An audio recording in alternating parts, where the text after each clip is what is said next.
Ce programme vous est proposé en audiodescription.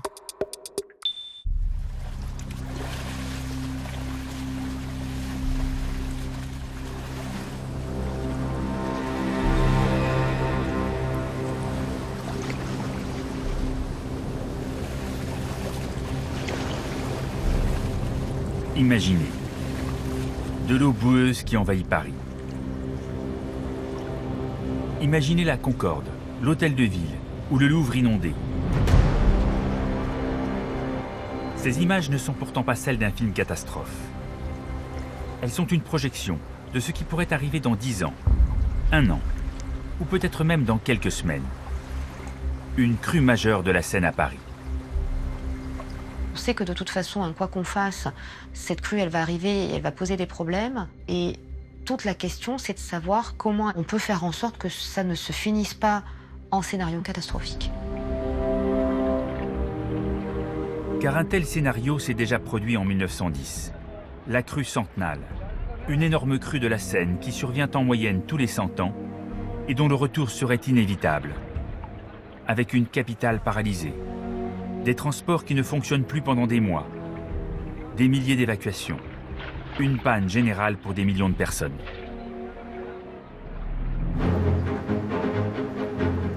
Depuis 1910, Paris a pourtant dompté la Seine.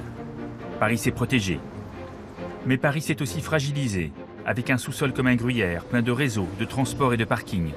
Une ville qui s'est étendue en banlieue, avec des millions d'habitants en plus. Ce serait un événement extrêmement complexe à gérer, notamment de par les centaines de milliers de personnes à évacuer. Pour y faire face, chaque jour, des dizaines d'experts travaillent à prévoir la montée des eaux, à réduire la puissance du fleuve, à limiter les dégâts. Mais tandis que la science progresse, le changement climatique rebat les cartes et fait craindre un événement pire encore. La crue de Seine 1910 est devenue une crue moyenne.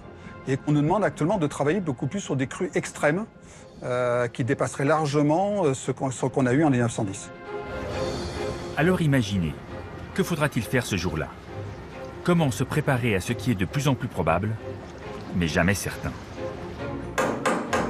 Madame? Madame? Madame, il faut partir maintenant, les cars sont inondés.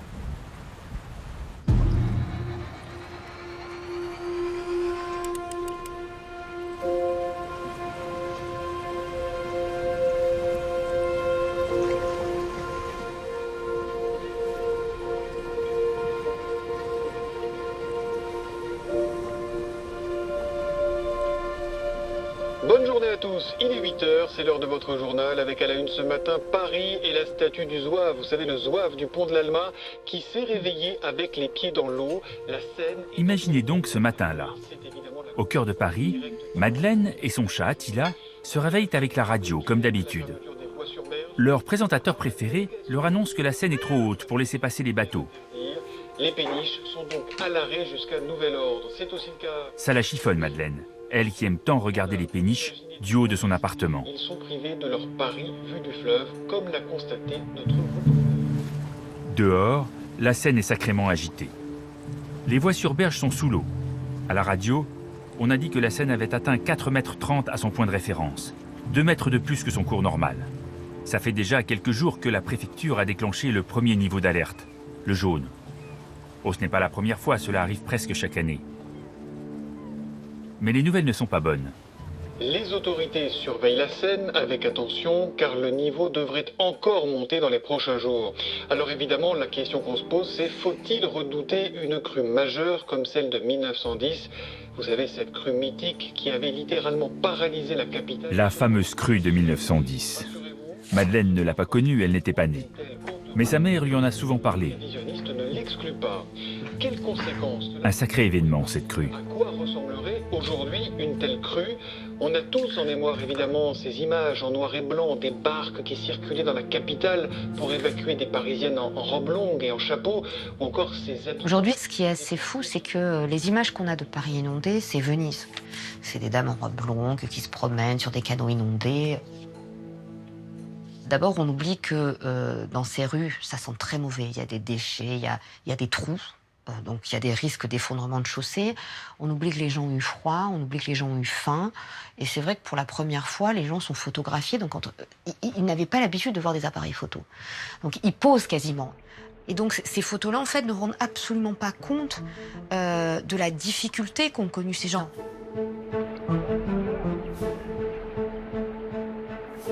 Éviter de revivre 1910. Dès le lendemain de la catastrophe, l'État s'est penché sur la question, avec une première mission assez évidente. Comment réguler la Seine? Comment empêcher l'eau de monter si haut? Comme après chaque grande inondation dans ce pays, il y a une commission d'ingénieurs qui a fait le retour d'expérience de ce qui s'est passé, puis qui a donné des préconisations pour améliorer, enfin faire en sorte que ça n'arrive plus ou moins souvent, ou qu'il y ait moins de dégâts. Au fil des ans, on va donc détruire des pontons, agrandir des arches, creuser le fleuve pour améliorer l'écoulement de la Seine. Donc l'ensemble de ces travaux ont permis de réduire à débit égal de l'ordre de 30 cm une crue comme 1910, mécaniquement. Mais ces 30 cm de gagnés sont bien insuffisants. Les décennies suivantes, d'autres crues menacent à leur tour la capitale. Il faut taper beaucoup plus fort.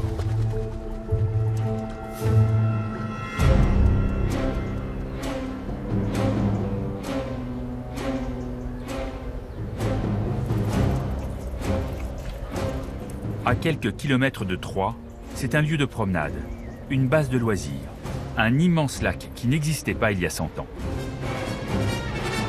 Situé sur la Seine, à 200 km de Paris, le lac d'Orient a deux missions. L'été, quand le niveau du fleuve baisse, il relâche de l'eau pour permettre la navigation, la production d'eau potable ou le refroidissement de la centrale nucléaire de Nogent-sur-Seine. L'hiver, au contraire, quand la Seine est haute, il retient l'eau pour éviter la crue et protéger l'Île-de-France. Le lac est situé sur le bassin versant de la Seine, c'est-à-dire l'ensemble des rivières qui vont apporter leur eau au fleuve. Pour retenir l'eau en cas de crue, en plus du lac d'Orient, 4 autres lacs-réservoirs ont été construits sur les plus gros affluents du fleuve. Panessières dans le Morvan pour ralentir l'Yonne, Derchancoq qui régule la Marne, Temple et Amance qui surveillent l'Aube. Tout cela ne s'est pas fait sans mal. Il a fallu exproprier des agriculteurs, inonder des villages pour gagner quelques précieux centimètres.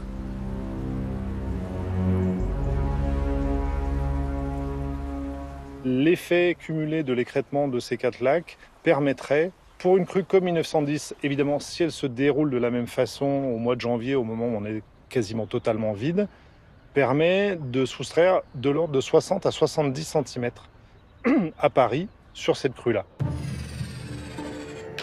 Ces 70 cm gagnés, grâce au Grand Lac, ajoutés aux 30 cm des travaux qui ont amélioré l'écoulement du fleuve, permettent de réduire d'1 mètre la hauteur d'eau dans le cas d'une crue similaire à celle de 1910. La capitale serait donc à l'abri d'une nouvelle crue centennale. C'est vrai qu'il y a cette confiance absolue et beaucoup de gens me disent de toute façon le fleuve ne peut plus déborder. Le fleuve est contrôlé, le fleuve est maîtrisé, il n'y aura plus d'inondations, il n'y aura plus de dégâts et finalement c'est un événement qui va se passer très bien, on saura gérer. Mais le système n'est pas infaillible. Que se passe-t-il quand il pleut au printemps et que les lacs sont déjà pleins? Et que se passe-t-il quand il pleut entre les lacs et Paris? C'est exactement ce qu'il s'est produit en 2016. En 2016, la pluie s'est déroulée en aval des lacs. Donc physiquement, on ne sait pas faire remonter l'eau. Donc déjà, les lacs à cette période de l'année-là, ils sont quasiment pleins. Donc, je crois que l'efficacité de nos lacs sur cette crue-là à Paris, c'est de l'ordre de 5 cm. À peine 5 cm d'eau en moins à Paris, retenue par les lacs. La crue de 2016 l'a confirmé, ces lacs réservoirs ne sont pas suffisants. Mais ils devraient bientôt recevoir un sacré coup de main.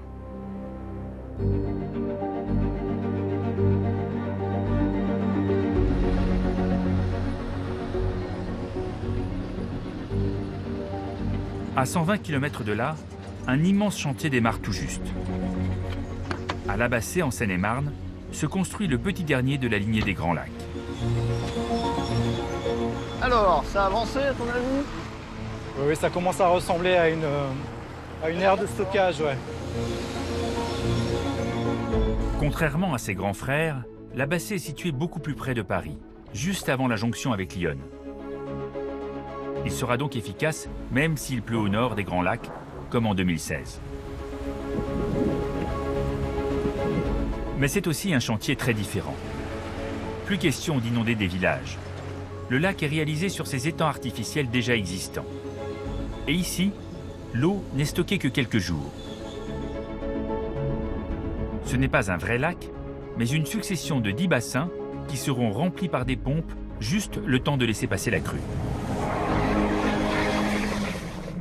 On est en plein milieu du premier bassin, donc l'espace endigué sera tout autour de nous et les digues seront construites tout autour de nous. Et ici, ce sera un site qui, lors d'une grosse inondation de la Seine, sera rempli avec une hauteur d'eau de 2 mètres. Ici, par exemple, on aura 2 mètres d'eau au-dessus de nous quand le bassin sera en exploitation. Ensuite, quand la crue sera passée, on va vidanger tout le site et le site retrouvera ses usages classiques tels qu'ils étaient auparavant, avant les travaux. Les pompes seront déclenchées 24 heures avant l'arrivée de la crue, avec mission de capter l'eau de la Seine avant la jonction stratégique avec l'Yonne. L'Yonne est une rivière qui a une pente, donc la vitesse de l'eau est plus importante que sur la Seine. Donc la crue de l'Yonne arrive plus vite sur Paris et sur l'Île-de-France que la crue de la Seine. Donc l'idée du projet Seine-Bassée, c'est de laisser passer la crue de l'Yonne, de retenir la Seine ici sur le projet Seine-Bassée. Et une fois que la crue de l'Yonne a franchi l'Île-de-France, on va laisser passer la crue de la Seine. En cas de crue centenale, la Bassée pourrait permettre de gagner encore 40 cm de hauteur d'eau à Paris. Mais entre les premières études et la fin du chantier prévu en 2030, le projet aura pris un demi-siècle. Trop long, trop compliqué et encore trop impactant pour l'environnement. La Bassée n'aura pas de petits frères. Les Grands Lacs sont au bout de leur histoire. Il est temps de trouver d'autres solutions.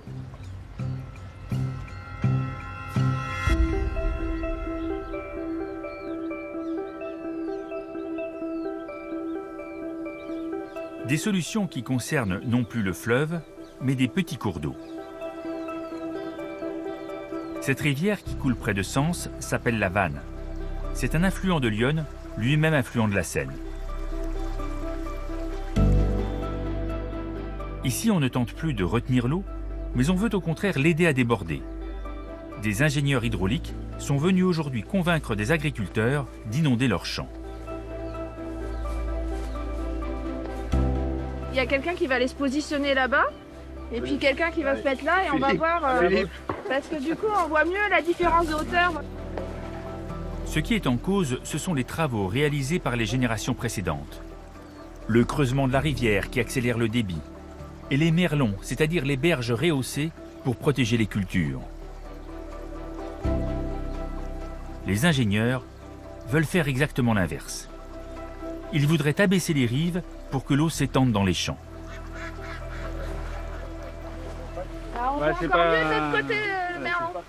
Le merlon, le merlon de l'autre côté, là, il est encore mieux, plus prononcé. Et là, nous, on a fait des calculs et grosso modo, elle est 2 fois trop large. Il faudrait la réduire de moitié. Donc l'idée, c'est de récupérer la terre du merlon et de la redonner pour rétrécir la section pour qu'elle puisse après redéborder plus favorablement sur les parcelles adjacentes. Aider l'eau à déborder. L'idée semble incongrue. Et pourtant l'enjeu est énorme. Si on ajoute toutes les petites rivières du bassin versant, c'est un potentiel de 5 milliards de mètres cubes d'eau qui pourrait en théorie être détourné de la crue. 6 fois plus que les grands lacs réservoirs.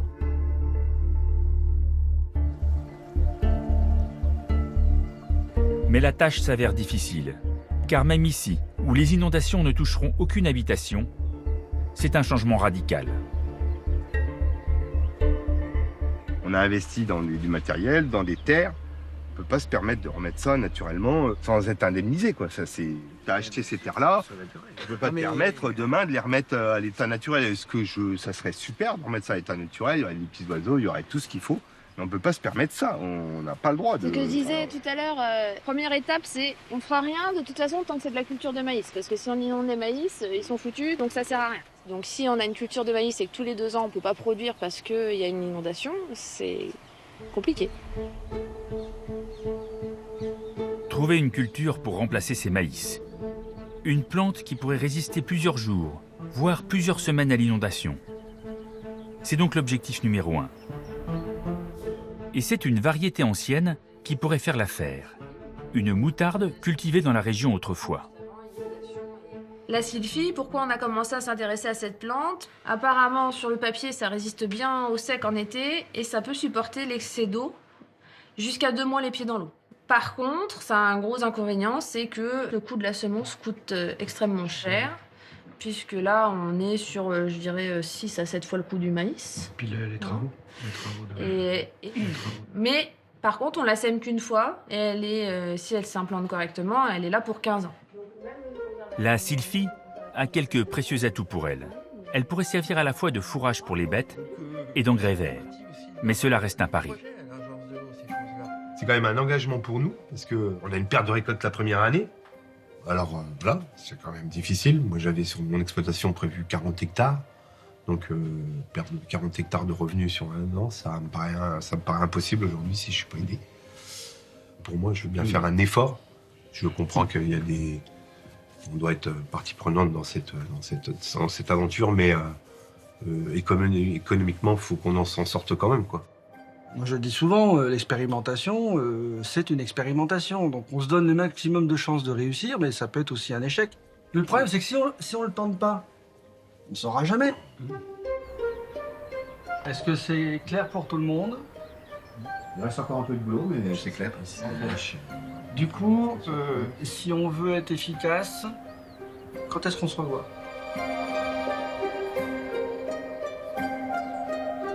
Avant que de tels projets aient une véritable influence sur les inondations en Île-de-France, il faudra sans doute attendre des années. La crue centenale, elle, n'attendra peut-être pas.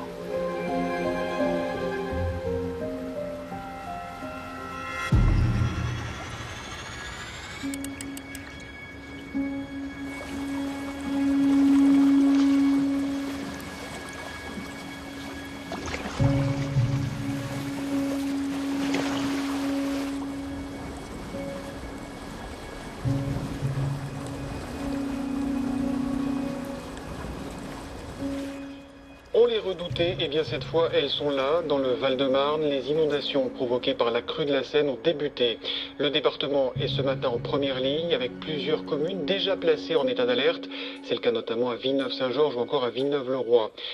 Pour les Parisiens comme Madeleine, la crue n'est encore qu'une information à la radio. Avec des niveaux d'eau en hausse sur plusieurs affluents de fleuve.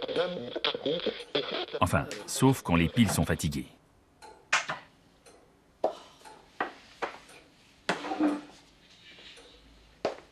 Au cœur de la capitale, les inondations semblent bien loin. À moins de connaître quelqu'un qui habite en banlieue est, comme sa fille Justine par exemple. Bonjour, vous avez un nouveau message. Allô? Maman? T'as encore mis la radio trop fort. T'as pas entendu mon appel? Bon, je sais pas si t'as vu les infos, mais nous, on a les pieds dans l'eau, là. C'est la galère, on va être évacués. Attends, Tom veut te dire un mot. Allô, mamie? Toi aussi, tu as de l'eau dans ta rue? Nous, il y en a plein dans la cave et papa, il dit que ça va monter jusqu'à la cuisine. Il est hyper énervé. Bisous, mamie. Bon, pour sa famille, pas besoin de s'inquiéter. Ils ont déjà connu ça, lors des crues de 2016 et de 2018. Ils sauront se débrouiller. Madeleine n'a jamais été évacuée. Et ça ne l'inquiète guère. S'il y a un risque, on la préviendra. Il y a suffisamment d'experts qui surveillent la Seine et ses débordements.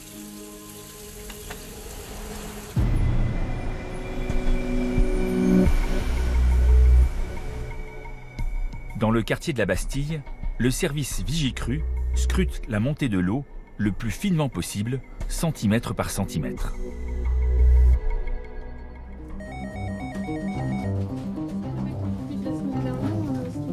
Ouais, alors du coup, vous avez hier 90% de barrage.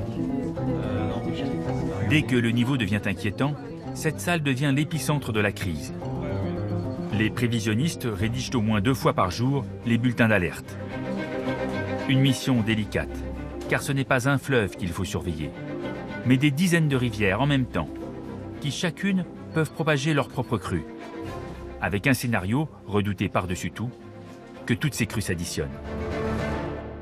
Une crue classique en fait de la Seine à Paris, c'est des passages pluvieux, des perturbations sur l'ensemble du bassin qui vont générer en fait plusieurs ondes de crue. Et grosso modo, du loin, on sait qu'en 4-5 jours, le pic est passé à Paris. S'il a plu sur Lyon, l'onde de crue générée en 5-7 jours est passée à Paris. Sur la Seine, on est dans du 8-10 jours. Et sur la Marne, on est aussi sur du 8-10 jours. Donc pour un même passage pluvieux, c'est d'abord le loin qui arrive, suivi de Lyon, suivi ensuite de la Seine et de la Marne. Et typiquement, le scénario catastrophe serait en fait que l'arrivée des pics de crue soit concomitante, et c'est globalement ce qui s'est passé en 1910.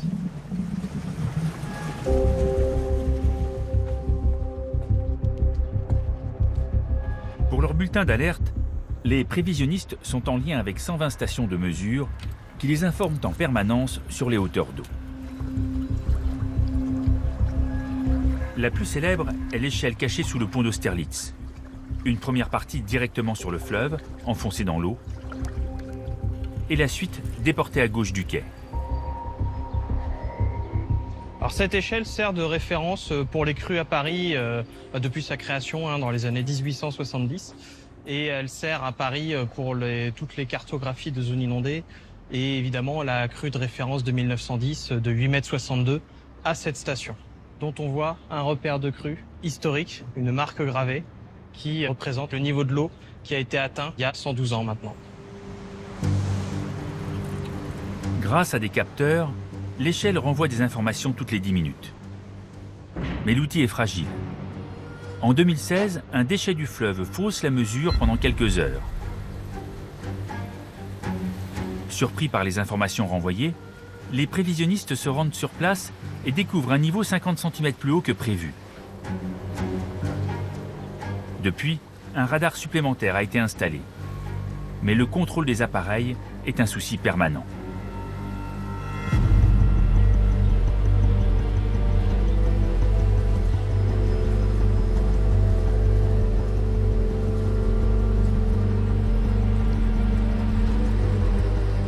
Gournay, à 20 km en amont de Paris.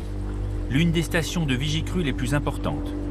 L'avant-dernière avant la capitale, qui surveille un très gros affluent de la Seine, la Marne.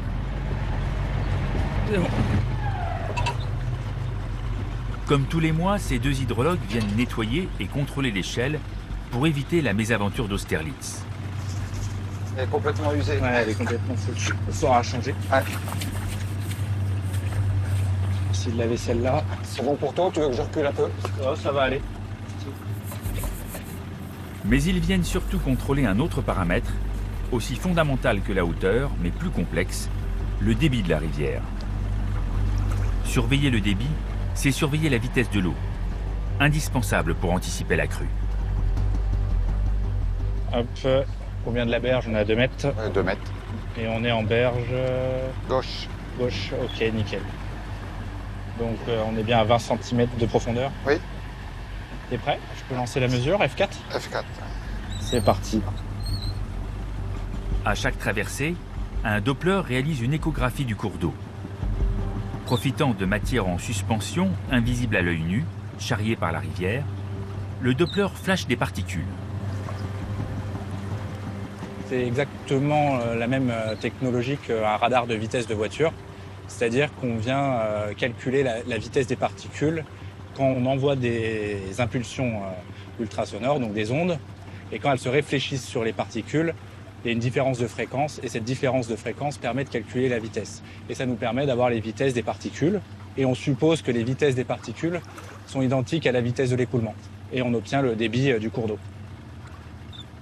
47 mètres cubes, débit gauche, c'est pas si mal. Sur les premières, on était à 46 tout à l'heure. On était à 45 tout à l'heure. 45.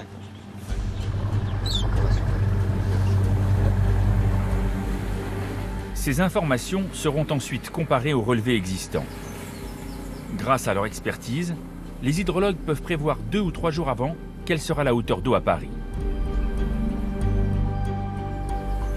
La plus grande inconnue ne vient pourtant pas de l'eau qui coule, mais de l'eau qui tombe.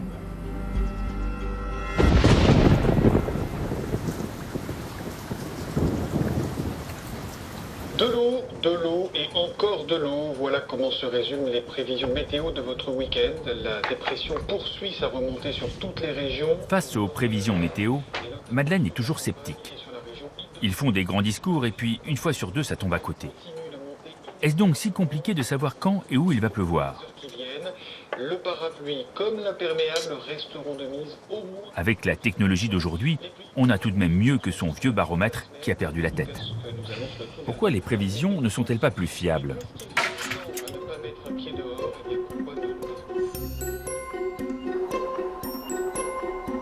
Pour prévoir le temps, on dispose d'une batterie d'instruments qui mesure l'humidité, le rayonnement, la hauteur de neige, le vent, l'état du sol, les eaux de pluie.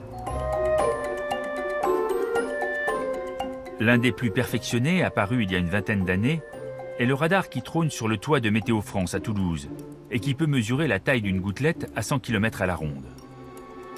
Petit à petit, l'incertitude recule. Ce qu'on constate sur les dernières décennies, c'est qu'on gagne un jour de prévision tous les 10 ans. C'est-à-dire que la qualité de la prévision à 3 jours, aujourd'hui, est du niveau de la qualité de la prévision à 2 jours d'il y a 10 ans. Et les prévisions devraient encore s'améliorer grâce à 2 nouvelles recrues. Voici Belenos et Taranis, 2 supercalculateurs 5 fois plus rapides que les précédents et qui pourraient faire gagner 2 heures à la prévision. Mais même avec ces nouveaux outils et l'expertise de plus d'1 millier de prévisionnistes, savoir quand et où un orage va éclater reste en grande partie un mystère.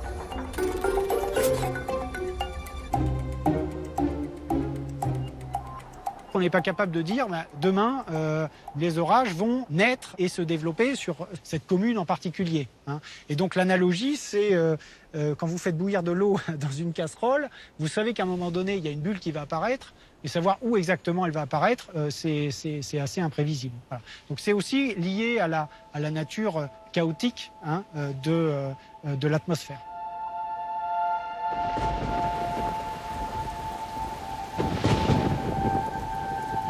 Mais tandis que les prévisionnistes tentent d'anticiper quand et où les pluies vont s'abattre, le réchauffement climatique remet en cause toutes les certitudes.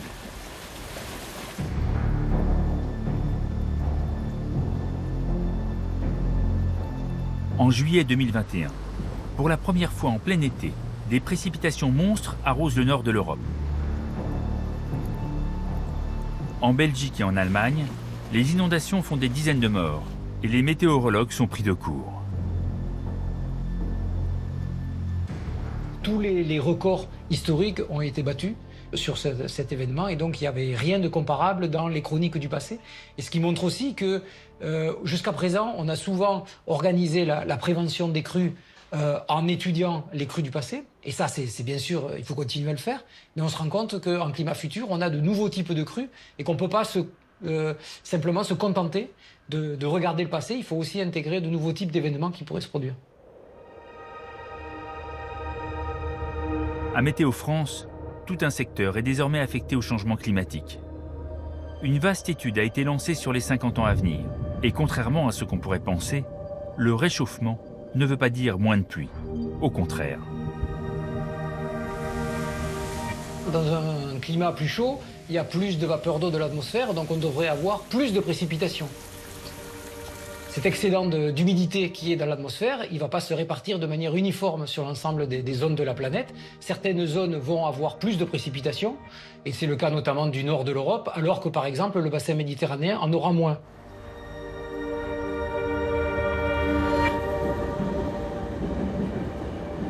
Pour le bassin versant de la Seine, cette augmentation des températures devrait se traduire par 2 phénomènes. L'été, plus de sécheresse, mais aussi plus de pluies extrêmes, susceptibles de provoquer des crues. L'hiver, un volume général de pluie plus important, avec des conséquences directes sur le débit du fleuve. Quelle que soit la saison, les scénarios convergent donc tous vers les mêmes conclusions. La crue centenale devient chaque jour un peu plus probable.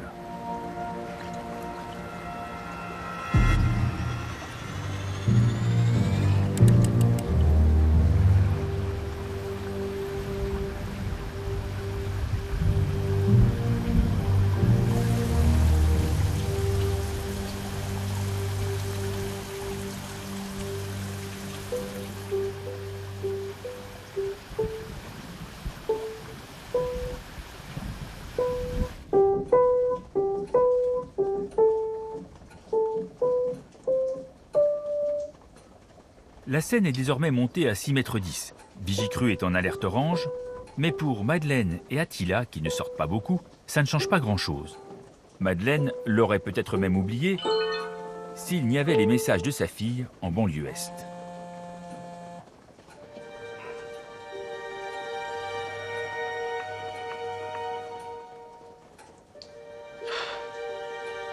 Comme prévu, la famille doit partir habiter ailleurs.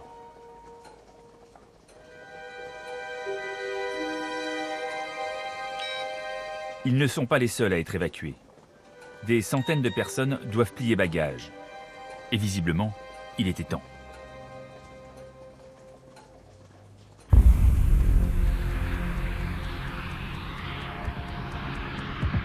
Pour identifier les zones à évacuer en priorité, les secouristes disposent d'outils de plus en plus précis. À l'aéroport de Beauvais, l'IGN, l'institut spécialisé dans la fabrication des cartes, mobilise ses équipes depuis plusieurs mois pour réaliser une opération inédite. Une cartographie de la France d'un nouveau genre. D'ordinaire, ces petits avions sont équipés d'un appareil photo sous la carlingue. Ils permettent de prendre des clichés du paysage et ils sont employés notamment pour surveiller les expansions de crues, comme ici en 2016 à Nemours et à Montargis.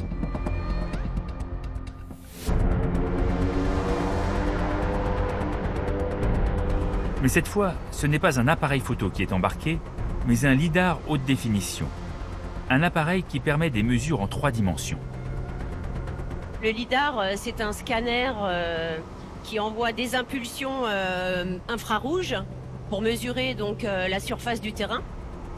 On a des dalles de 50 par 50 km en fait, et on va labourer donc le ciel. On fait des allers-retours est-ouest. Le pilote va suivre les axes. Aujourd'hui, l'avion fait des allers-retours au nord de Paris, au-dessus de l'Oise, un autre affluent de la Seine. Alors là, t'es où? Je te vois plus là. Attends. Ah oui, ok. Tu veux reprendre l'axe 1 là? Ah ben là, on va commencer un axe là. Voilà. Donc moi, j'arrive sur l'axe. Je note le départ de l'axe, donc à 16h38. Donc là, on voit que l'axe, on va le débuter dans 1 minute 40 et il va durer 4 minutes.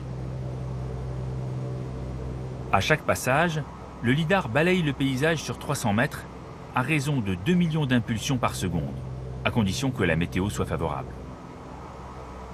Le laser émet et il enregistre les données. Donc là, il n'est pas très content parce que y a des nuages. Comme le faisceau ne passe pas à travers le nuage, c'est pas bon et nous, ça va nous nécessiter des reprises, quoi. Donc les conditions sont pas optimales. Pour traiter et analyser la masse de données recueillies par le lidar, il faudra plusieurs semaines de calcul.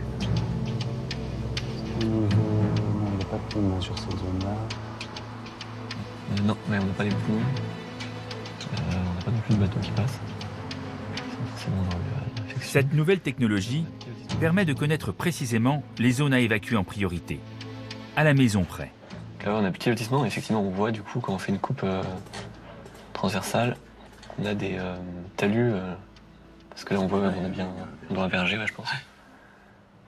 Alors, quasiment en sortie d'avion, ce qu'on obtient, c'est un nuage de points. Donc un ensemble de points connus dans les 3 dimensions. C'est quelque chose comme ça qui va nous décrire le sol. On voit sortir la végétation, les arbres, l'eau, les différents bâtiments. Donc une fois qu'on a classifié les points et qu'on a bien tous les points sol, on va pouvoir dériver un modèle numérique de terrain. Et donc ça, c'est très précieux donc, pour les inondations, parce que ça va permettre derrière de faire des simulations de hauteur d'eau. Et donc là, par exemple, en bleu foncé, on aura tout ce qui a plus de 6 mètres au-dessus de la rivière Oise qui passe ici. En bleu clair, on a tout ce qui passe à plus de 9 mètres, et en bleu encore plus clair, à plus de 12 mètres. Donc ça permet de savoir quelle habitation, par exemple, pourrait être touchée si la Loise débordait, par exemple, de 6, 9 ou 12 mètres. Quoi. En fait, on peut faire ces enveloppes-là à 6 mètres, 6 mètres 10, 6 mètres 20, et du coup voir à partir de quand telle ou telle habitation, tel ou tel monument, tel ou tel bâtiment est impacté par la montée des eaux. Et très finement. La nouveauté du lidar, ce n'est donc pas tant la connaissance du sol que la précision du relief, à 10 cm près, la hauteur d'un trottoir. Et contrairement aux photos aériennes, la végétation n'est pas un obstacle. On peut choisir de la supprimer sur la simulation. Donc ici, c'est très intéressant parce que ça permet du coup de voir la berge qui est en dessous de la végétation. Ce qu'on ne peut pas forcément avoir avec une photo aérienne parce qu'on ne va pas voir le sol. Et du coup, c'est aussi la force du lidar, c'est qu'on a vraiment une description du terrain, mais sous la végétation, quoi. Et ça, c'est très intéressant parce qu'ils vont avoir besoin, pour leur modélisation hydraulique, des berges, de savoir jusqu'où elles montent, de savoir s'il y a des digues sous la végétation, et donc ainsi, du coup, de savoir comment se comportera l'eau en cas de crue. Est-ce que l'eau, elle est contenue ou pas, ou est-ce que ça va déborder en premier lieu? Les cartes d'évacuation seront de plus en plus précises. Mais il faut sans cesse anticiper. Car avec la crue, il y a toujours des imprévus. Par exemple, un camion qui fait obstacle ou qui renverserait des produits toxiques.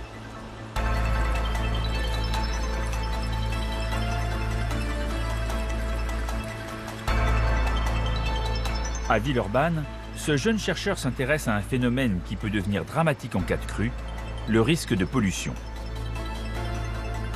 Il reproduit des inondations sur une maquette de ville.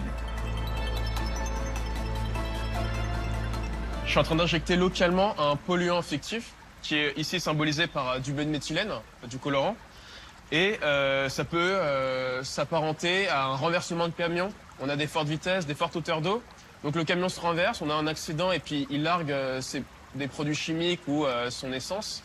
Et donc là, c'est de la même chose. Ici, on injecte sur toute la hauteur d'eau de manière homogène. Et on voit, donc, suivant la configuration, on a une première bifurcation, on a une deuxième bifurcation. Et donc, suivant la configuration, ça va jouer sur la distribution de polluants. Selon le lieu de l'accident, le polluant prend un chemin différent. La ville est très schématique, chaque travée représentant une avenue de 7,50 m de large dans la réalité. Ce modèle, c'est un modèle urbain, donc une maquette de ville en 3D, très simplifiée, afin de comprendre le mieux possible les processus physiques derrière tout ça. Donc là, le but, c'est vraiment d'avoir un réseau de rues très simple, où on peut jouer sur un seul paramètre, par exemple la porosité d'un bloc. On joue sur les ouvertures, jouer sur le nombre de bifurcations qu'on peut avoir, ou bien même jouer sur le lieu d'injection du polluant. Là, on peut imaginer un tout petit quartier, et donc on va jouer sur des grosses portes de garage. Il y a différentes petites ruelles entre les bâtiments. Donc nous, l'intérêt, c'est de savoir quel est le risque pour l'habitant. Présence de bactéries pathogènes, présence de mazout, d'hydrocarbures. À l'heure de l'informatique, utiliser une maquette peut paraître dérisoire. C'est pourtant la seule manière de comprendre comment l'eau réagira dans les cas extrêmes, lorsqu'il n'existe aucune référence. Le but, c'est de comprendre les phénomènes pour qu'on soit sûr des simulations numériques. Donc le problème, c'est qu'aujourd'hui, on n'a pas assez de jeux de données expérimentaux et on ne connaît pas assez les phénomènes physiques qui sont derrière une inondation urbaine et sur la dispersion de polluants. Tester des situations inédites pour mieux anticiper. C'est l'objectif de ce laboratoire de l'INRAE spécialisé dans les crues extrêmes.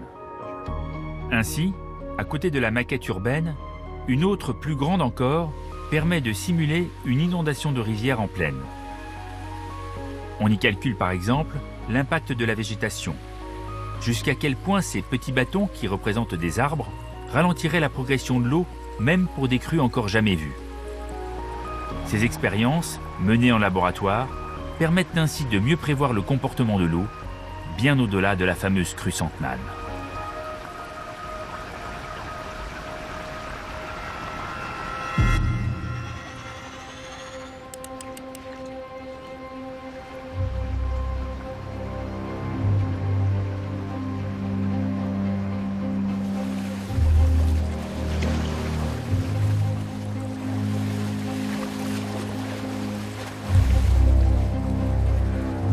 La Seine a franchi tout à l'heure à 17h un niveau qu'elle n'avait pas atteint depuis 1955, 6,80 m au repère du pont d'Austerlitz.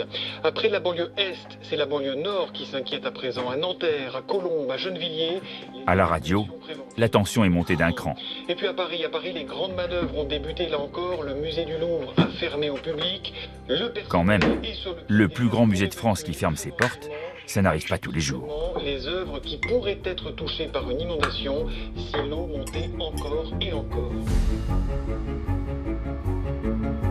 Lorsque l'eau du fleuve atteint un niveau inquiétant, chacun cherche à se protéger. Situé en bordure de Seine, le Louvre et ses collections inestimables est en première ligne.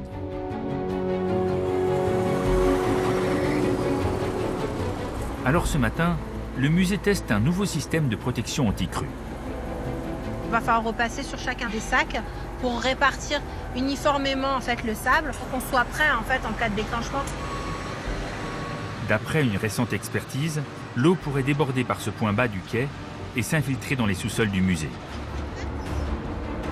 Cette barrière d'énormes sacs de sable devrait ralentir l'eau. On chronomètre le temps nécessaire pour mettre en place un certain linéaire de Big Bag.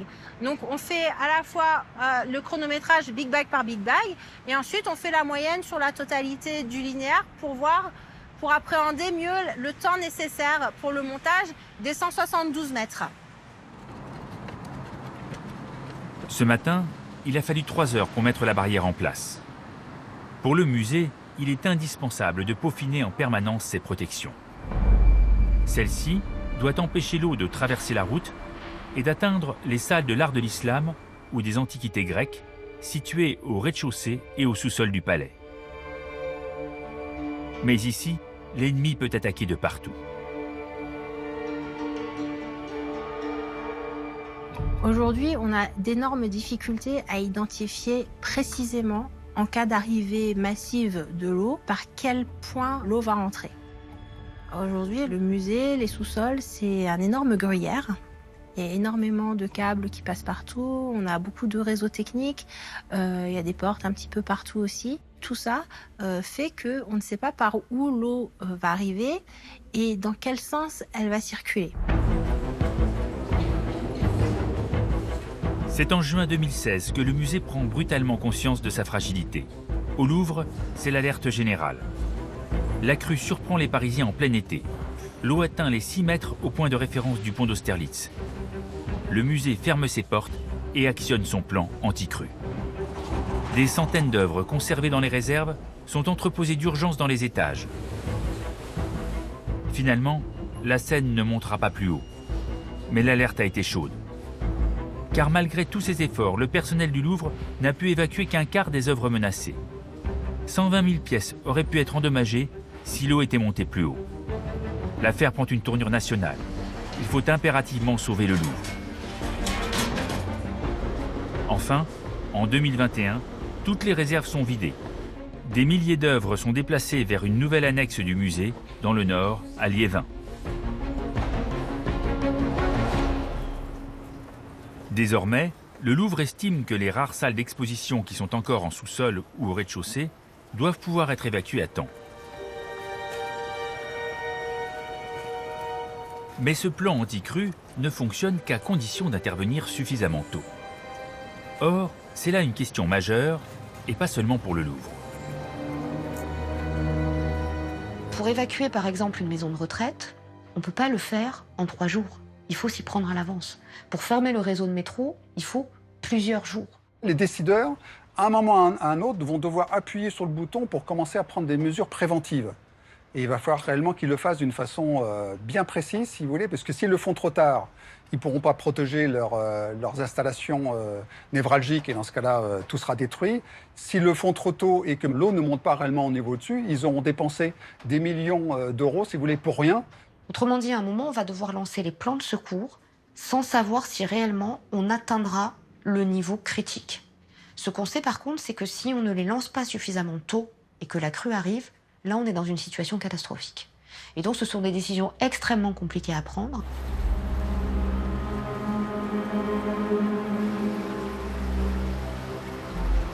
Le Louvre n'est pas le seul établissement à fermer ses portes, loin de là. Faites attention, prenez vos précautions si vous devez vous déplacer dans Paris. De grosses perturbations sont d'ores et déjà à prévoir dans les transports.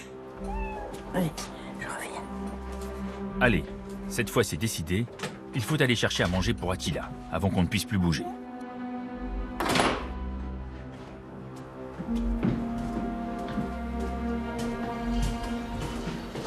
Bonjour. Bonjour. Faites attention, madame.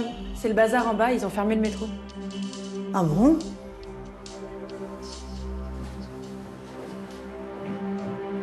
Parmi les infrastructures, l'une des plus menacées par la crue est aussi l'une des plus utiles aux Parisiens. Donc merci déjà à tous de vous être portés volontaires pour cet exercice. Alors le but de l'exercice, pour vous le rappeler, c'est que pour nous tous qu'on acquiert de l'expérience, puisque la grande crue 1910, elle arrivera un jour. On a, pour rappel, 1% de chance tous les ans qu'elle arrive. Sachant qu'au loto, on a une chance sur 32 millions. On sait qu'elle arrivera un jour. Donc l'exercice commence à 8 heures.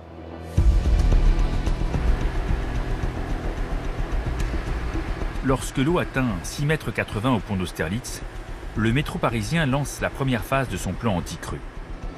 Ce matin, des employés du métro se livrent à une répétition sur la place des Invalides, qui a été complètement recouverte d'eau en 1910 et qui serait encore inondée en cas de crue centenale. Le dispositif est impressionnant. On est venu avec des bétonneuses, des parpaings. La première phase du plan consiste à fermer 80 points du réseau, des entrées de métro, mais aussi des bouches d'aération comme dans l'exercice du jour. Et ce n'est qu'un début.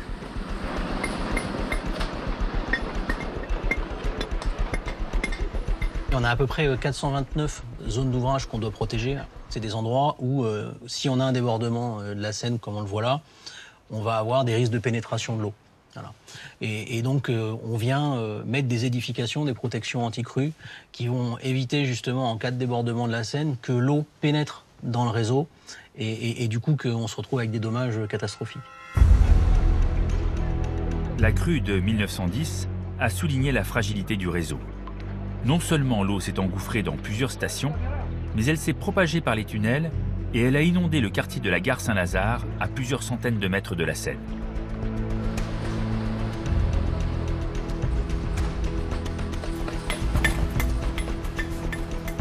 La plupart de ces hommes ne sont pas des maçons, mais des employés de la RATP, la régie du métro parisien, qui ont été formés en prévision du grand jour. Durant l'exercice, on surveille tous les détails. Ainsi, le responsable prend des notes à l'ancienne sur un carnet, car le jour de la crue, le téléphone ne fonctionnera peut-être plus. Quelques mètres plus loin, un deuxième groupe monte des bâtards d'eau, une protection en aluminium. En phase d'alerte maximale, la RATP compte déployer 800 personnes pour boucher en quelques heures toutes les aérations et les entrées de stations à risque.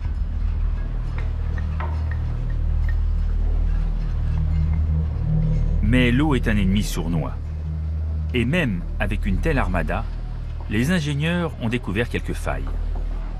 Il y a 429 zones d'ouvrage qui vont être montées en surface. Donc, compte tenu de ça, on a besoin de prévoir l'éventuelle défaillance d'une des zones, que ce soit lié à du vandalisme, que ce soit lié à, par exemple, un véhicule qui serait projeté sur une protection et qui viendrait, du coup, même si l'édification est montée dans les temps, nuire à sa résistance et, du coup, engendrer une propagation totale ou partielle de l'eau dans le réseau. Ce que veut éviter la RATP, c'est ce qu'il s'est passé à New York lors de la tempête Sandy en 2012 ou lors de la tempête Ida en 2021. Un réseau complètement noyé, endommagé pendant des mois.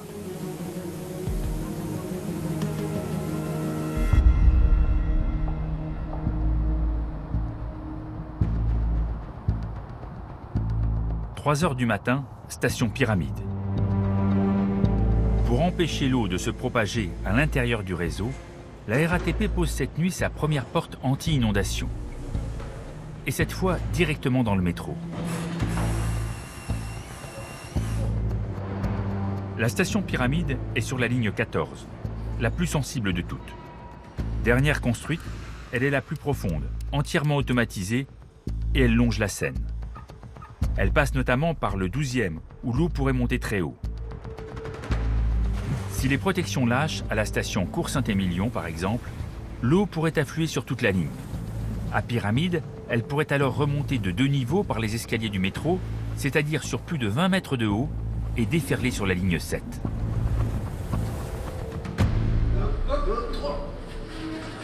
Depuis 2 nuits, une vingtaine de personnes mettent en place ces 2 portes de 400 kg qui doivent empêcher l'eau de prendre la correspondance.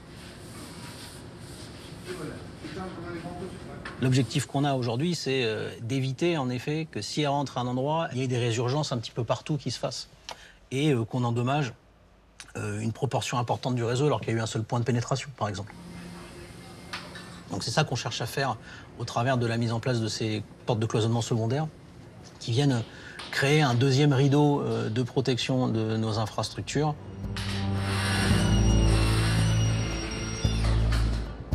Mais le métro n'est pas le seul réseau qui permet à l'eau de se propager très vite.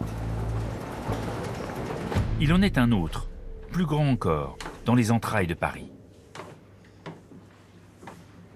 On peut pas passer, madame. Il y a des remontées d'égouts dans la cave. Le palier est inondé. Oh. Et oui, il faut attendre 1 heure.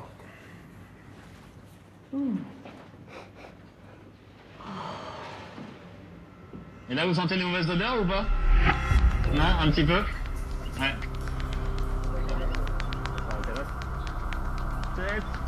Le rôle des égouts de Paris est précisément de faire circuler l'eau, et pas la plus propre. Ici, on est dans le collecteur.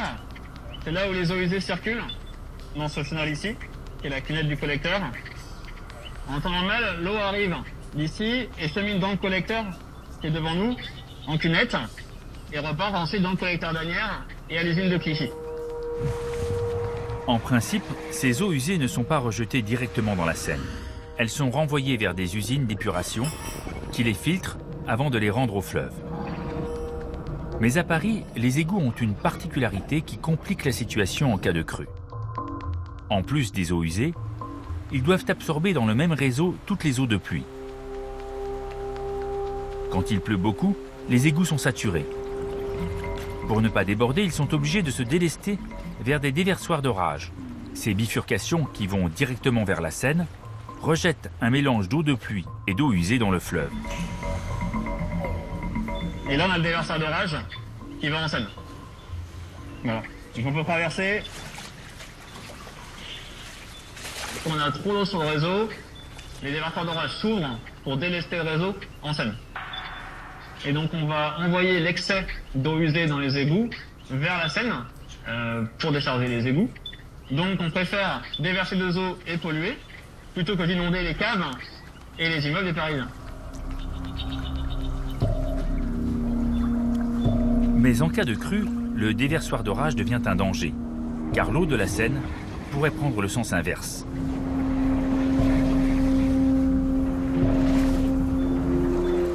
Si on n'ouvre pas les déversoirs d'orage, les eaux usées vont d'abord commencer par rentrer dans les caves, qui sont peut-être pas étanches, Et si le niveau d'eau continue encore à monter, il va même déborder sur la chaussée, faire sauter les tampons d'égout, avec des conséquences un peu désastreuses pour l'environnement et pour la population. Reste une solution. Fermer les écoutilles. Empêcher l'eau de la Seine de rentrer dans les égouts en activant une quarantaine de vannes comme celle-ci. Quand la Seine monte, la vanne va commencer à se fermer pour rester au-dessus du niveau de la Seine. Donc quand la Seine est ici, à 20 cm sous la voûte, la vanne est entièrement fermée, ce qui fait que la Seine ne peut pas rentrer, mais on ne peut pas non plus déverser d'eau usée. Les égouts peuvent donc se protéger en cas de crue en fermant les vannes. Mais s'il pleut au même moment, alors le réseau se trouve très vite engorgé et les égouts vont déborder. Il faut donc éviter que l'eau de pluie ne rejoigne le réseau. Or, à Paris, si on exclut les bois de Boulogne et de Vincennes, 80% du sol est imperméable. Routes, trottoirs, maisons. Toute cette eau va donc ruisseler sans pénétrer dans le sol jusqu'aux égouts. Pour inverser la tendance, des chercheurs travaillent sur le concept de ville-éponge, une ville qui absorbe l'eau.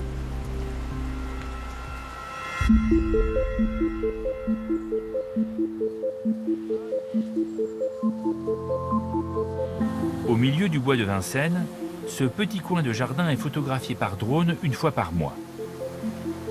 2 parcelles de terrain, côte à côte, qui sont en fait un mini-laboratoire bardé de capteurs. Ici, là, on a des capteurs de rayonnement, direct et indirect infrarouge. Mais en gros, tous les capteurs, en fait, ils sont vraiment répartis partout et à différentes profondeurs. Et ici, en fait, là, on a des câbles en fait, qui ressortent pour aller jusque dans l'armoire électrique, en fait, qui va centraliser les données. Les rayonnements du soleil, l'évaporation de l'eau, la quantité de pluie, tout est scruté et analysé. Les 2 parcelles sont quasiment identiques, avec les mêmes végétaux, la même terre de jardin, celle que l'on trouve habituellement en ville. Une seule chose les distingue. Donc, il y a une seule différence entre ces 2 parcelles, en fait, c'est la manière dont elles sont drainées au niveau du jardin. Dans chacun des jardins, on a 1,50 m de terre végétale et 50 cm de ce qu'on a appelé la réserve. En fait, c'est juste une sorte de lit de cailloux. En fait, on a rempli ça de cailloux. Et comme c'est des cailloux, il y a plus de vide entre les cailloux, et ce qui fait qu'on peut garder plus d'eau. Dans le premier jardin, l'eau qui arrive jusqu'aux cailloux en cas de pluie s'évacue aussitôt par un tuyau bas et rejoint les égouts. Dans le second jardin, en revanche, le tuyau bas est fermé. Seul moyen pour l'eau de s'évacuer, l'évapotranspiration, c'est-à-dire la capacité des plantes à absorber l'eau et à la renvoyer dans l'atmosphère. C'est cette capacité que mesure l'expérience. Aujourd'hui, toute la politique de gestion des eaux pluviales, c'est de gérer l'eau le plus près de là où elle tombe. C'est gérer l'eau de pluie à la source et le plus possible sur ce qu'on appelle des solutions fondées sur la nature. En fait, c'est ne pas l'envoyer très loin, ne pas la laisser ruisseler. Et à chaque fois, en fait, elle peut faire quelques mètres, mais il ne faut pas qu'elle aille faire 300 mètres. En fait, c'est de retrouver le chemin finalement le plus naturel aussi. Miser sur les plantes pour limiter le ruissellement en ville, c'est le pari de ces chercheurs. Et les premiers résultats sont prometteurs. Ce programme fait partie d'un projet plus vaste lancé par la mairie, le plan Paris Pluie. Depuis 2018, cette nouvelle manière d'aborder l'eau est même une obligation réglementaire. Chaque quartier doit désormais retenir là où elle tombe une certaine quantité d'eau de pluie. Dans le nord de Paris, où le sol n'est pas propice à l'absorption, l'obligation n'est que de 4 mm par 24 heures. En revanche, près de la Seine, il faut conserver entre 8 et 12 mm d'eau de la pluie tombée. Parce qu'il faut savoir que 8 mm en 24 heures, les pluies qui font juste cette hauteur-là, en fait, donc en gros, il est tombé cette quantité d'eau-là sur Paris en 24 heures. Si on additionne toutes ces pluies, comme ça, entre 0 et 8 mm sur toute l'année, à la fin, le volume total que ça représente, c'est 80% du volume de pluie annuel. Concrètement, tout nouveau permis de construire doit intégrer cette contrainte. Dans cette avenue du 12e arrondissement, on a refait les trottoirs sans bordure autour des arbres pour permettre à l'eau de ruisseler vers la terre directement en cas de pluie. Un peu plus loin, cette rue ne rejette plus aucune eau de pluie dans les égouts. les pavés laissent la majeure partie de l'eau s'infiltrer dans le sol.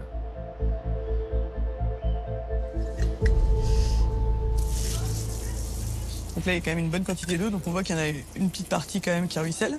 Parce que là, c'est vrai que ça, c'est l'équivalent quand même d'une bonne pluie finalement. Le surplus rejoint un lit de gravier sous la chaussée et s'infiltrera dans la terre sans jamais rejoindre les égouts.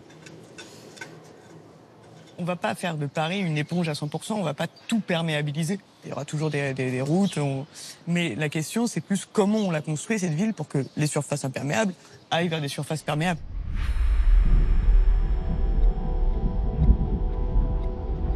Une ville plus perméable réduira sans doute le ruissellement de la pluie au quotidien. Mais contre les inondations majeures, contre la fureur du fleuve, elle restera très insuffisante.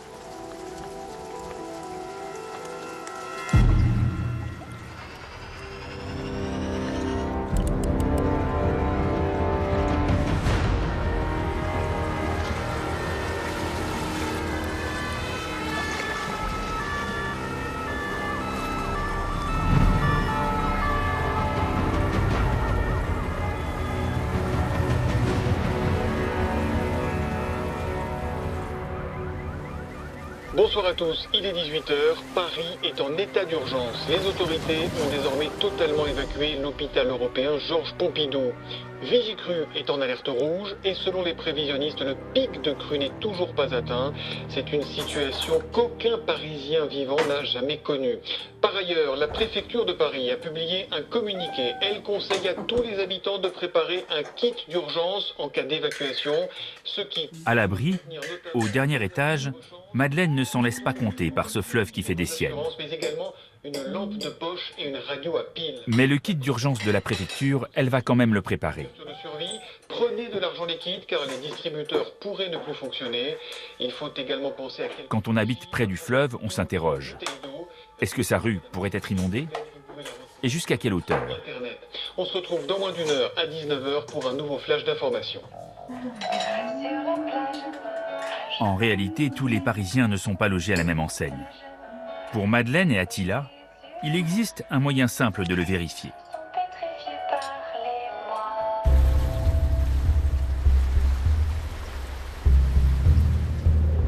L'outil Cartovise, accessible sur Internet, permet à chacun de mesurer les risques pour son logement.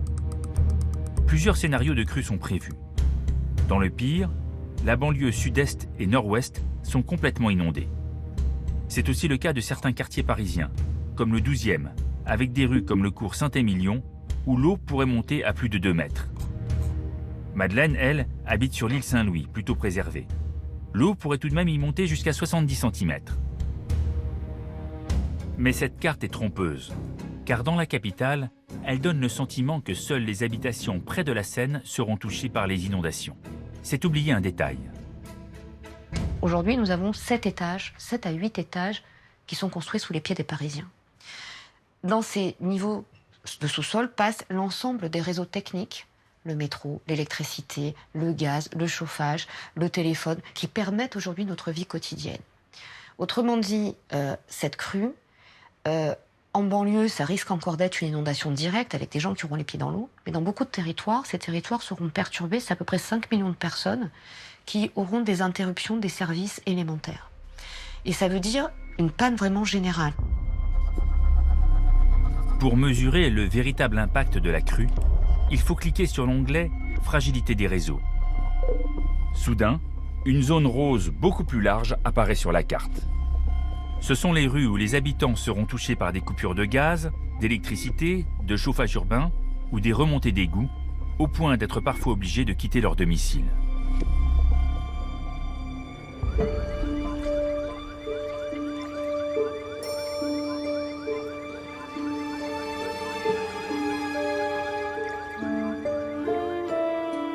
D'après les spécialistes, le premier réseau à lâcher sera le chauffage urbain. Chez Madeleine, c'est le cas depuis ce matin, il fait un froid de canard. Le dernier qui flanchera sera l'eau potable. De ce côté-là, ici, tout va bien. Mais le plus crucial de tous, celui dont dépend presque tous les autres, c'est le réseau électrique.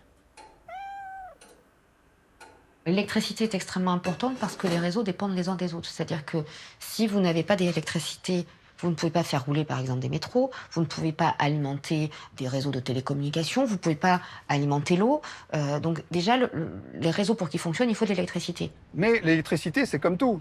Eux, ils vont essayer de couper à titre préventif pour protéger leur installation par rapport à l'eau. Donc il se peut que 3-4 jours avant d'arriver au pic, on ait d'un seul coup des zones entières qui se retrouvent sans électricité.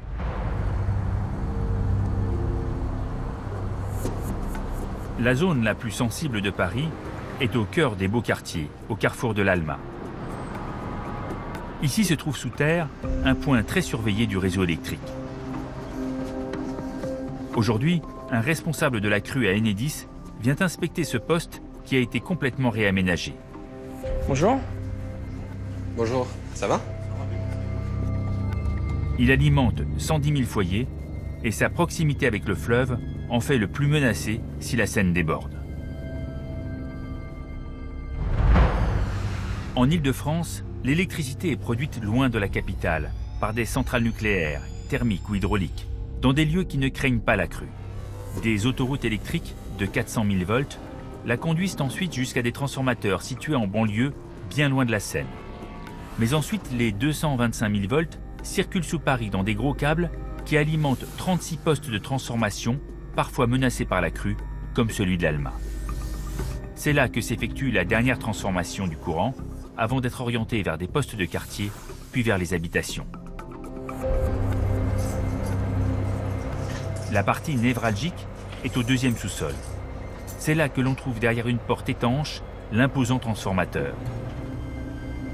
Le transformateur, comme je te disais, du coup, flambant neuf.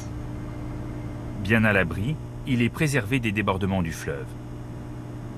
C'est assez gros quand même, hein. Ça pèse plusieurs tonnes d'équipement et c'est rempli d'huile, donc c'est vraiment très lourd. Et donc là, c'est l'arrivée des câbles 225 000. Hein. Les ennuis commencent à l'étage du dessous, au troisième sous-sol, à 12 mètres sous terre.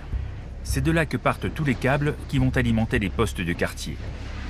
Je peux te montrer du coup la pompe et les premières aquabarrières qu'on met en place en cas de crue. C'est tous les câbles qui vont aller dans la rue pour alimenter des clients du coup. Les points sensibles ne sont pas les câbles eux-mêmes, mais les connexions qui doivent rester au sec.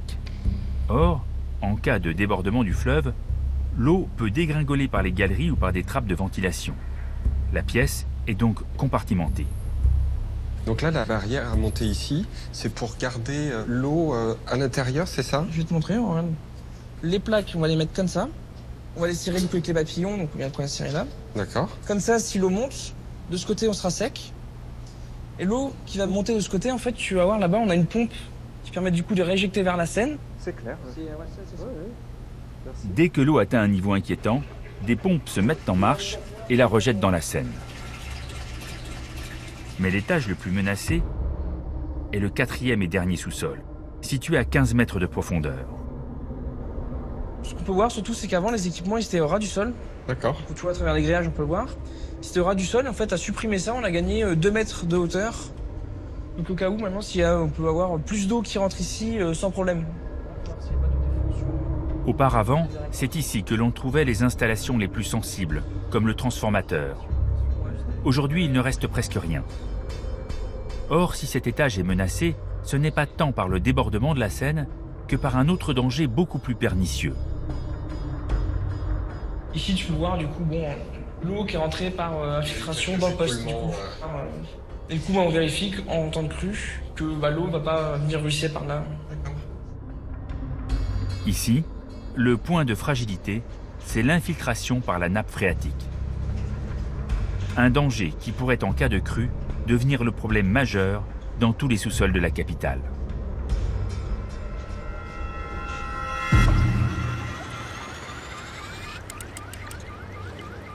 Oui, monsieur a parfaitement raison. Hein. Ce sont les remontées de la nappe phréatique qui ont provoqué des évacuations dans le centre de Paris.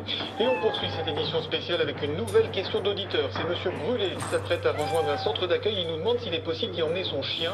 Eh bien non, malheureusement, hein, monsieur Brûlé, c'est pas possible hein, pour des questions d'hygiène. Et c'est évidemment la même chose pour les chats et pour tous les autres animaux de compagnie. Il faut donc absolument confier vos animaux à quelqu'un. Pour Madeleine, cette information, c'est la grosse tuile. Elle avait accepté l'évacuation. Sa valise était prête. Mais partir sans Attila, c'est hors de question.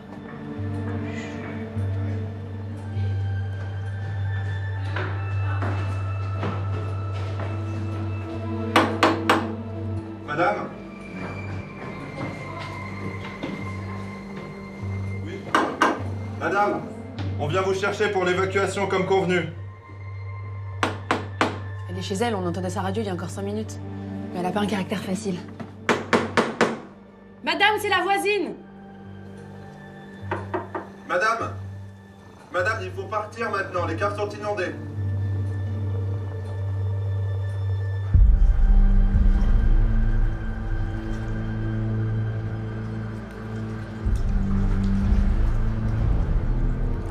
Lorsque les remontées de nappes viennent s'ajouter au débordement du fleuve, la situation peut devenir incontrôlable.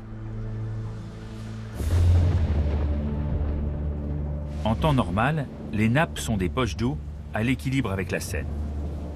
Elles s'y déversent lentement par des voies souterraines quand le sol se gorge d'eau après des pluies. Mais la montée des eaux du fleuve peut provoquer un phénomène de reflux. L'eau de la Seine rejoint massivement les nappes qui ne peuvent plus s'évacuer et dont le niveau va remonter. Il faut imaginer cette inondation comme une pièce de théâtre où tout se joue en coulisses. C'est-à-dire qu'en fait, ce qu'on voit est très très loin de la réalité de l'inondation parce que la plus grosse partie, elle est en sous-sol. Le problème, c'est qu'une nappe phréatique qui imbibe tout, on ne peut pas l'arrêter. C'est comme dans un filtre à café, en fait. Vous ne pouvez pas arrêter la progression de l'eau sur la nappe. Vous pouvez mettre des sacs de sable, vous pouvez mettre des digues, vous pouvez mettre des murettes en surface. C'est pas la panacée, mais ça permet de contrôler un petit peu. La nappe, on ne peut rien faire.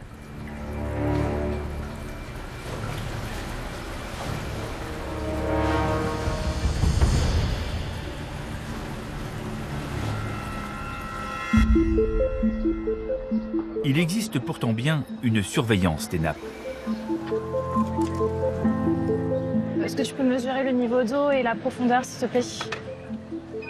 36 mètres 70. Ok.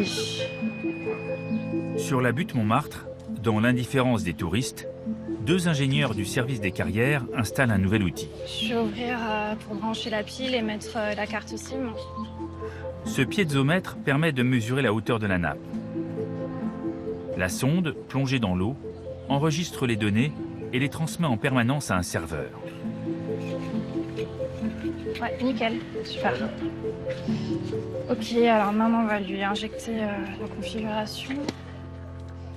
Le sous-sol de la capitale est ainsi quadrillé par des dizaines de piézomètres. Certains sont près de la Seine, d'autres, comme celui-ci, doivent descendre jusqu'à 36 mètres de profondeur pour trouver l'eau de la nappe. Sur cette butte de Paris, il n'y a pourtant aucun risque d'inondation. Mais l'instrument de mesure participe à la surveillance générale du sous-sol. Ouais, je veux bien que tu notes la profondeur, du coup 36,70, c'est bon. Ouais. Température 15 degrés. 15? Ouais. Ok. Donc c'est bon. Ce point, pour les crues, il sera peu impacté. Mais nous, ça nous apporte de l'information, comment circule l'eau dans les nappes à l'échelle de Paris intramuros. Donc il nous faut des points de connaissance de la donnée un peu partout pour pouvoir comprendre comment ça fonctionne, comment l'eau circule. Ok, parfait. Super.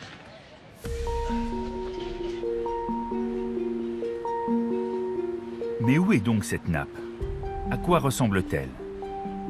Elle est à la fois presque partout et presque invisible. Il faut s'enfoncer dans les sous-sols de Paris, dans les galeries des anciennes carrières, pour avoir une chance de rencontrer cet ennemi redoutable. Elle affleure, par exemple, dans ce puits créé il y a 2 siècles par des moines. On pense souvent qu'une nappe, c'est un lac ou une rivière souterraine. Non, c'est de l'eau qui est dans la roche. Donc, techniquement, normalement, c'est pas censé se voir, une nappe. Une nappe, c'est un peu comme de l'eau dans une éponge ou, par exemple, quand vous êtes à la plage, quand vous grattez un peu le sable, au bout d'un moment, vous retrouvez l'eau, la mer. C'est le même principe. Grâce à leur relevé, les ingénieurs des carrières connaissent en permanence le niveau de l'eau. Mais prévoir si la nappe va remonter et jusqu'où est beaucoup plus délicat. Nous, actuellement, en période de crue, on assure en fait un suivi pour informer les Parisiens et les Parisiennes de potentiellement une inondation des sous-sols. Mais faire de la prévision, là, c'est plus compliqué parce qu'il y a beaucoup de paramètres qu'on ne connaît pas, comme les pompages. Les pompages. Ils ont commencé au début du XXe siècle, avec la conquête du sous-sol. Paris comprend parfois jusqu'à 7 niveaux sous terre, remplis de parkings, de métros, de galeries, qui contrarient les mouvements naturels de la nappe. Pour la domestiquer, les bâtisseurs utilisent des pompes qui rejettent l'eau de la nappe dans les égouts ou dans la Seine. Des centaines d'entre elles tournent en permanence à Paris.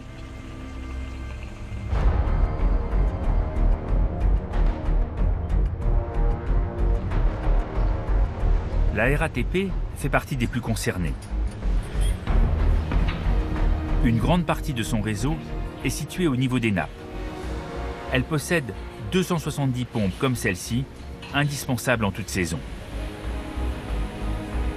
Voici par exemple l'eau évacuée en permanence sur une partie de la ligne 8.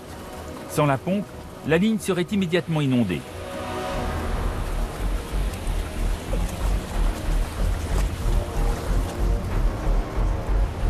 Les pompes sont protégées par une porte étanche pour continuer à fonctionner, même en cas d'inondation. Pour sécuriser son réseau, la RATP les alimente par un double circuit électrique qui limite les risques de coupure. Elle vient aussi d'équiper ce poste de capteur qui l'alerte si le débit monte subitement. Mais les nappes restent un sujet de préoccupation. Que se passe-t-il si malgré tout les pompes s'arrêtent ? C'est sur cette question que travaillent depuis 2016 les chercheurs de l'École des Mines. Nous avons monté un modèle numérique de l'agglomération parisienne en référençant tous les pompages. Donc là, on a recensé plus de 300 pompages qui prélèvent annuellement 19 000 millions de mètres cubes dans le sous-sol parisien, essentiellement pour préserver les infrastructures. Ensuite, les chercheurs ont recensé les pompes qui devraient s'arrêter avec les coupures électriques liées à la crue. Ce sont tous les points verts qui deviennent rouges. Conséquence immédiate, l'eau des nappes se met à remonter. En bleu clair, l'eau n'est plus qu'à 12 mètres de la surface, soit dans les parkings les plus profonds. En bleu plus soutenu, elle est à moins de 8 mètres. En bleu foncé, l'eau des nappes est à moins de 4 mètres. Dans le 12e ou le 15e, proche de la Seine, la remontée des nappes s'ajoute au débordement du fleuve et rend la situation encore plus difficile. Mais l'étude a aussi révélé quelques conséquences plus inattendues. Ainsi, le Forum des Halles, sur la rive droite. Ce centre commercial enterré au cœur de Paris est loin de la Seine.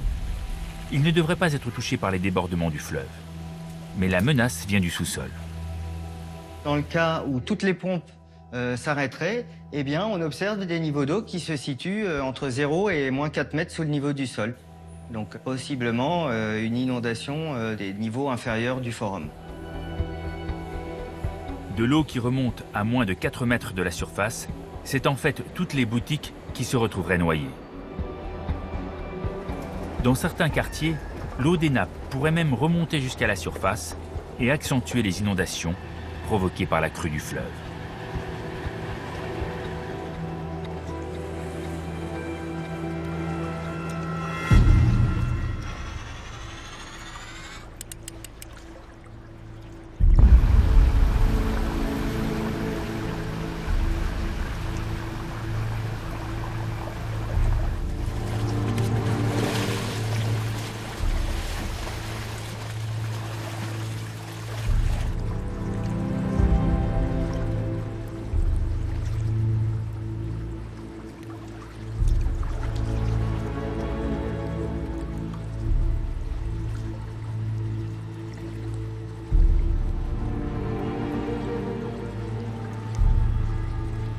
Le président de la République devrait s'exprimer en principe en fin d'après-midi sur les conséquences de cette crue dramatique de la Seine, crue qui paralyse désormais la capitale bien sûr, mais aussi l'ensemble du pays. Depuis ce matin, le niveau du fleuve, au point de référence du pont d'Austerlitz, a largement dépassé la hauteur de 1910. Conséquence indirecte de la crue. Malgré les recommandations de la préfecture, Madeleine n'a pas voulu partir. Pas sans Attila. Elle ne s'en tire pas trop mal. Il n'y a plus grand-chose à manger, plus d'électricité, plus de chauffage, mais l'eau et les toilettes marchent encore. Mais d'ores et déjà, le bilan est catastrophique. Selon un rapport d'experts du Centre des assurances, les dégâts pourraient dépasser les 30 milliards d'euros et on estime qu'il faudra plusieurs semaines, voire plusieurs mois. Cette crue, décidément, c'est une calamité.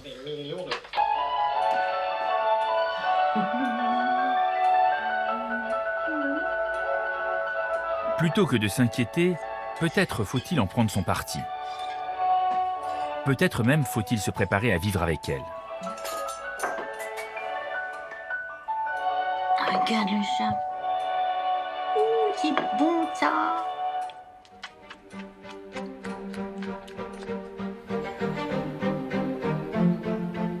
En France, il existe un lieu où l'on a mis cette idée en application. Ce quartier de Romorantin, dans le Loir-et-Cher, appartenait autrefois à l'usine Matra. En 2007, l'architecte Éric Daniel Lacombe est chargé de sa réhabilitation. Mais le quartier est en bordure d'une petite rivière, la Sauldre, qui peut s'avérer très remuante. Alors la préfecture lui impose 2 contraintes. Pas d'habitation à moins d'1,50 m du sol et seulement 20% du terrain construit pour laisser l'eau s'écouler en cas de crue. L'architecte conçoit alors le nouveau quartier comme un lieu qui peut être à tout moment inondé. On travaille sur ce qu'on appelle les régulations naturelles. C'est-à-dire que l'eau rentre dans les quartiers, l'eau traverse les quartiers, l'eau perd de la force en passant et l'eau retourne à l'eau. Le vrai sujet, c'est que l'eau puisse retourner à l'eau et non pas de rester en casier et d'abîmer les habitations. Tout le quartier est dans le sens du courant. Il y a une rue droite et une rue courbe comme la rivière. Et entre les deux, il y a toujours l'eau qui coule dans le sens du courant. Et c'est comme ça, dans le sens du courant, qu'on arrache moins les arbres, on emporte moins les voitures, qu'on frotte moins et qu'il y a moins de cinétique.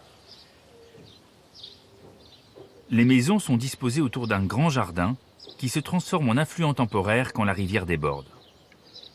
Au milieu, on trouve quelques pièges pour ralentir l'eau. Donc là, nous sommes sur un bassin de rétention, qui est un endroit où l'eau va tomber comme dans un trou, perdre un peu d'énergie, se calmer, avant de retourner à la rivière qui est derrière moi. Le quartier est construit en paliers. La route est rehaussée de 75 cm, le trottoir de 1 m, et les habitations sont surélevées des 1,50 m réglementaires. En 2016, lorsque la Sauldre sort de son lit, une énorme crue submerge le centre-ville. Le nouveau quartier est également inondé. Mais on peut continuer à y vivre, et l'eau redescend beaucoup plus vite qu'ailleurs. L'eau est montée jusqu'à 1,45 m, c'est-à-dire 5 cm en dessous des premiers planchers habitables. Et il n'y a pas de dégâts. Pourquoi? Parce que d'abord, l'eau monte à 1,45 m, mais surtout, elle est redescendue par gravité dans la rivière. Et c'est ça que j'ai beaucoup travaillé. Il y a des systèmes de paliers qui permettent que l'eau monte dans un sens, mais redescende dans l'autre. Et donc, elle est redescendue dans la rivière en moins de 48 heures. C'est ça qui fait que le quartier n'a pas eu de dégâts, alors qu'elle est restée 3 semaines bloquée dans les quartiers, sur la rive gauche, de l'autre côté, sur l'île d'en face. Depuis, Romorantin est devenu un cas d'école, et l'architecte conseille de nombreux élus en région parisienne. Mais l'exemple du quartier Matra, avec une large part laissée à la nature, ne sera pas si facile à reproduire. Au bord de la Seine et dans les très grands sites urbains, si vous êtes en train de travailler à Paris, où les terrains valent des fortunes, je pense que la loi du marché peut être un blocage par rapport à la régulation naturelle. Mais ça, c'est ce qu'on appelle des choix de société. Redonner plus de place à la nature, comme à Romorantin. Est-ce vraiment toujours un choix? Parfois, c'est la crue qui dicte sa loi. C'est elle qui oblige à battre en retraite.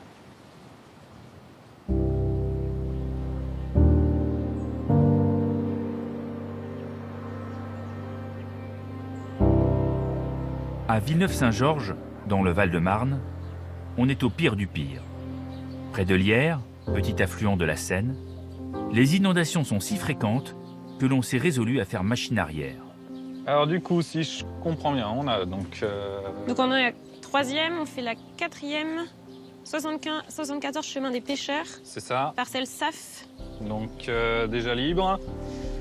Parcelle SAF libérée, mais avec des déchets a priori. Avec des déchets, ok. Dans cette rue, toutes les maisons seront détruites. Certaines ont déjà disparu, d'autres sont inspectées aujourd'hui pour préparer le permis de démolir.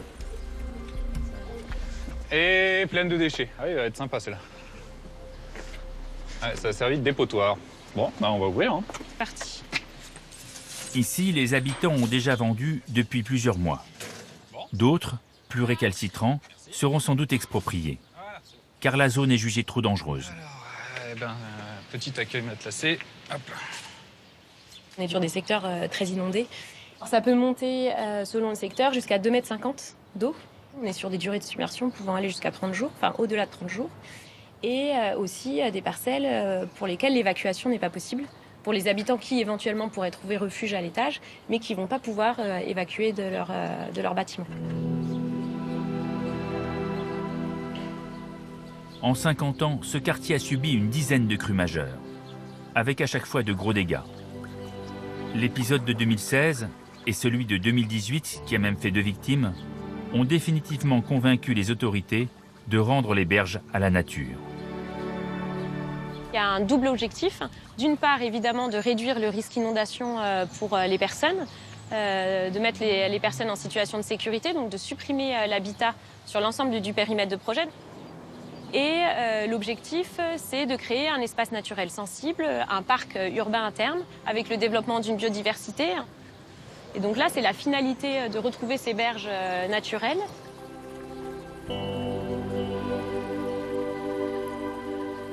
Ici, la crue a gagné.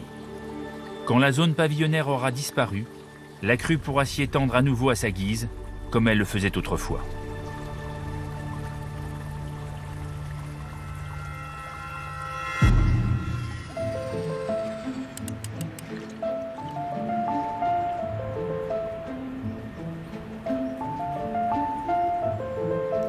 On termine ce journal avec la météo et une bonne nouvelle, enfin, puisque le soleil devrait... Pour Madeleine et Attila, dans leur perchoir de l'île Saint-Louis, une telle crue ne sera sans doute vite qu'un mauvais souvenir.